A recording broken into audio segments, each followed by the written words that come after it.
Sebelumnya, rombongan pertama timnas Jepang tiba di Jakarta pada Senin dini hari. Mereka adalah pelatih Hajime Moriyasu, 20 staf, dan 4 pemain. Salah satunya bek veteran Yuto Nagatomo yang pernah bermain di Inter Milan dan Galatasaray. Sementara itu, pemain Jepang yang berlaga di kompetisi Eropa akan menyusul dalam beberapa hari ke depan.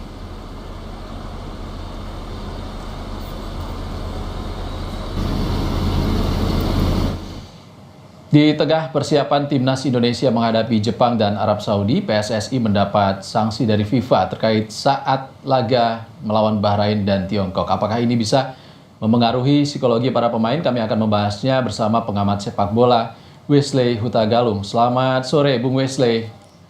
Selamat sore, Bung Wesley, banyak sekali ada sanksi untuk PSSI, ada untuk staf. Kira-kira ini berpengaruh nggak ke psikologi pemain? Harusnya tidak ya, karena bisa menjadi pemicu semangat juga bahwa kebersamaan tim itu diperlihatkan oleh Pak Sumarji maupun asisten kita Kim Yong Jin, bahwa mereka totalitas membela dalam hal ini harga diri kita karena diganggu atau melawan Bahrain ya. Dan itu sebuah bisa bilang pemicu semangat bahwa pemain harus memberikan terbaik untuk hasil pengorbanan Pak Marji dan asisten pelatih kita.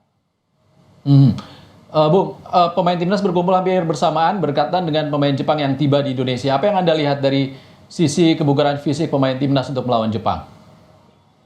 Ya, atas kesepakatan bersama, tadinya laga ini tanggal 14 ya, masih diundur ke tanggal 15 karena banyak pemain kedua kubunya yang berkompetisi di Eropa. Jadi ada kesepakatan memberikan waktu lah ke dua tim karena untuk memberikan kesempatan adaptasi. Tapi yang harus kita lihat adalah bahwa pemain Jepang itu hampir semuanya berkompetisi di Eropa itu bermainnya cukup banyak, berkompetisi di tim utama mereka. Ada 11 pemain yang berkompetisi di 5 liga elit Eropa kan. Jadi mereka berkompetisi levelnya atas nih.